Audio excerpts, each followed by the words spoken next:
Rampaging through a small Northern California town, a gunman took aim on Tuesday at people at an elementary school and several other locations, killing at least 4 and wounding at least 10 before he was fatally shot by the police, the local sheriff's office said. There were at least 7 separate shooting scenes in or near Rancho Tehama Reserve, an unincorporated community of about 1,500 people, Phil Johnston, assistant sheriff of Tehama County, told reporters. The gunman, later identified as Kevin Jansen Neal, 44, entered the elementary school but was unable to get into the classrooms because school officials had heard gunshots outside the building and locked the doors, he said. At least 2 of the injured are children, officials said, who were struck after the gunman fired in a school hallway. The dead were all adults. This incident, as tragic and as bad as it is, could have been so much worse if it wasn't for the quick thinking and staff at our elementary school, Mr. Johnston said. Just before 8 a.m., the gunman, who was armed with at least a semi-automatic rifle and 2 handguns, first shot a woman near his home with whom he had an continuing dispute.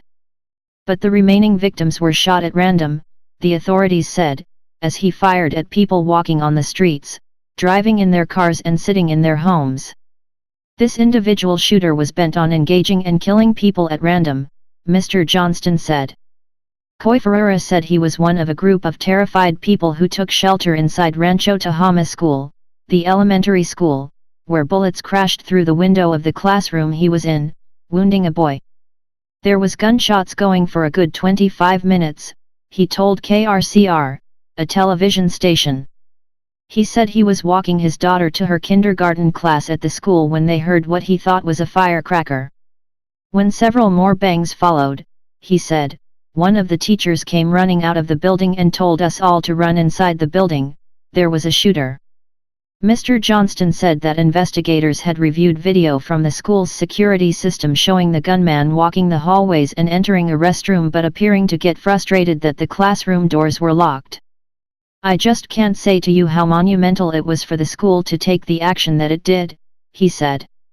Brian Flint told a group of reporters that a man staying in his house was one of those killed and that some of his neighbors were among those who were shot. He said that the gunman was a neighbor and said that he had threatened him, and had stabbed another neighbor, a woman, in a dispute earlier this year, and I believe he was on bond because of that. The authorities said the woman, whose name has not been released, was among the deceased. As far as we know he was, crazy, Mr. Flint said. He shoots a lot of gunshots at night, in the morning, like 100 rounds. He said he had let his roommate borrow his truck, and the man was returning it when he was shot in the driveway. My truck was stolen, used in the crime, he said. Mr. Johnston said a judge had issued a restraining order against the gunman after the dispute with the neighbor in January. He did not describe what happened between them but said the judge's order did not prohibit the gunman from possessing firearms. He confirmed that on Tuesday morning, the gunman stole a white Ford F-150 pickup truck, and later stole a car. He said his office began getting 911 calls at 7:52 a.m. about gunshots on Bobcat Lane, about a mile south of the school.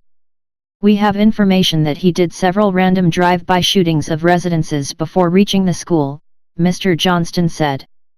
Among those injured were a woman and child riding in a pickup truck. She had no clue who he was or why, he said. She was driving her kids to school. He fired repeatedly at the school before driving off, and he was fleeing from the area of the school when he was engaged by the law enforcement officers who killed him, Mr. Johnston said. The killer is known to law enforcement, but I don't know him to be a felon, he added.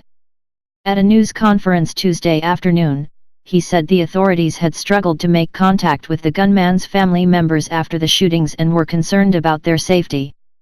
They should be home, he said. We are not able to locate them. 245. Comments. In a statement, Gov. Jerry Brown said, Ann and I are saddened to hear about today's violence in Tehama County, which shockingly involved school children. We offer our condolences to the families who lost loved ones and unite with all Californians in grief. Rancho Tehama Reserve lies in a sparsely populated region of rolling hills between Redding and Chico, more than 100 miles north of Sacramento. Correction, November 14, 2017. An earlier version of this article described the location of Rancho Tehama Reserve, California, incorrectly. It is more than 100 miles north of Sacramento, not more than 200 miles north.